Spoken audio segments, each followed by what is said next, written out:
আপনারা যখন একটা বাইক কিনেন, বাইক কেনার আগে কিছু কিছু টিপস নিয়ে রাখবেন।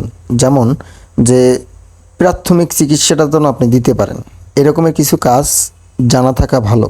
কেননা যদি না জানেন তাহলে কিন্তু দেখেন এই যে বাইকটা, ওর ভিতর থেকে দুধ বেরোইছে, আপনার বাইকের ইঞ্জিন থেকে দুধ বেরোইছে, এটা কেন বেরোইছে, কি হয়েছে, এই সম্পর্কে কিন্তু উনি জানতো না।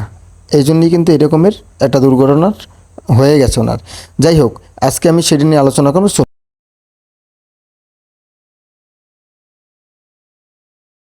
আসসালামু আলাইকুম বাইকার্স, কেমন আছেন? আলহামদুলিল্লাহ অনেক ভালো আছেন আশা করি। আমি মোহাম্মদ তুহিন খান, বাইক সার্ভিসিং বিডি চ্যানেল থেকে। আজকে আপনাদের যেটা আমি দেখাবো সেটা খুবই গুরুত্বপূর্ণ একটা ভিডিও আজকে। এই ভিডিওটা যদি আপনি না দেখেন তাহলে আপনি অনেক বড় কিছু মিস করবেন এবং আপনারও এরকমের সমস্যা হতে পারে এবং আপনিও এরকম ক্ষতির সম্মুখীন হতে পারেন। ঠিক আছে? যে বাইক কেনার আগে আপনি যদি এই টিপসগুলো যদি না নিয়ে থাকেন তাহলে কিন্তু আপনি এরকম বিপদের সম্মুখীন হতে পারেন। ধরেন আমি একটা বাইক কিনবো, বাইক কেনার আগে কিছু কিছু টিপস জানা উচিত। যেমন আপনার বাইকটাকে আপনি রক্ষণাবেক্ষণ করবেন, এখন কিভাবে করবেন আপনি তো কিছু জানেন না। এই জন্যে কিছু কিছু ধারণা নেওয়া উচিত যে আপনার বাইকটা ধরেন অ্যাক্সিডেন্ট করছেন, পড়ে গেলে কি কি সমস্যা হতে পারে, কি করব, আমি উঠেই স্টার্ট দেব না চাবি অন করব, এইগুলো করবেন না। যে আগে জানতে হবে। দেখেন এই যে বাইকটা পানির ভিতরে পড়ে গেছে, এখন আপনি জানেন যে এই বাইকের ভিতরে পানি ঢুকবে না, ঠিক আছে, কিন্তু এই বাইকের ভিতরে পানি ঢুকে গেছেন, পানি ঢুকের পরে কি কি ক্ষতি হয়েছে। আর উনি যদি এইটার সম্পর্কে জানতো যে এই বাইকটা পানির ভিতরে পড়ছে, এখন আমার কি করা উচিত, আমার বাইকটা স্টার্ট দেওয়া উচিত না ঠেলে নেওয়া উচিত না কি করা উচিত, এইটা যদি উনি জানতো তাহলে কিন্তু এই কাজটা হইতো না। দেখেন কিভাবে, মানে পুরো দুধ, সাদা দুধের মতন হয়ে গেছে, এটার ভিতরে পানি এবং ইঞ্জিন অয়েলটা মিক্স হয়ে দেখেন কালারটা হয়েছে কি। এখন এই জন্যে কী কী ক্ষতি হয়েছে আমি লাস্টে বলে দেব।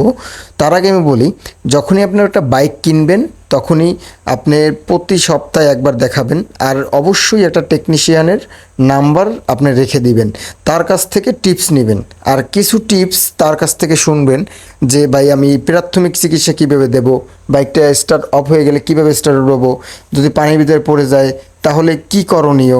ঠিক আছে? এই টিপস যদি এই লোকটা নিত আজকে তাহলে কিন্তু এই ক্ষতির সম্মুখীন উনি হতো না।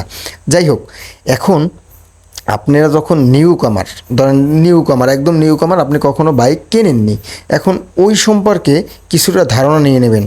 একটা ভালো টেকনিশিয়ান নির্বাচন করবেন, তার কাছ থেকে ধারণা নেবেন যে আপনার বাইকটা যখন বন্ধ হয়ে যাবে, আপনার বাইকটা যখন ক্লাসে কাজ করবে না, গিয়ারে কাজ করবে না, তখন কি করব আমি, আপনার বাইকটা বন্ধ হয়ে গেলে কীভাবে স্টার্ট করবেন, কি কি আপনার চেক করার প্রয়োজন, সেইগুলো আপনি কিন্তু জেনে নিতে পারেন। যেমন এই যে বাইকটা পানির ভিতরে পড়ে গেছে, এখন এই বাইকটা উনি কিন্তু জানে না, উনি স্টার্ট দিয়ে দিছে। এখন এই বাইকটা যদি স্টার্ট দিয়ে দিছে, এখন কী ক্ষতি হয়েছে, এর ভিতরে যে ধরেন বেয়ারিং আছে, তারপর পেনিয়ামগুলো আছে, এই পেনিয়ামগুলো কিন্তু উনি যে কিলো চালাইছে, ধরেন 10 কিলো চালাইছে, ওইতেই কিন্তু পেনিয়ামের ক্ষতি হয়ে গেছে, গাড়িটা কিন্তু চলছে বেশি কিলো না। ধরেন এনার মিটারের ভিতরে পানি ঢুকে গেছে, ঠিক আছে, এই পানিগুলো যখন ঢুকছে তখন কিন্তু ওনার সার্কিট আউট হয়ে গেছে। এখন এই যে আউট হয়ে গেছে, অ্যান্ড উনি যদি জানতো যে মিটার অন করা যাবে না, এটা ওয়াশ করতে হবে, তারপর স্টার্ট করতে হবে, তাহলে কিন্তু উনি এটা করতো না। ঠিক আছে? এই জন্যে আমি বলি ভাই, যখন আপনি একটা বাইক কিনবেন তখন অবশ্যই টেকনিশিয়ানের পরামর্শ নিন।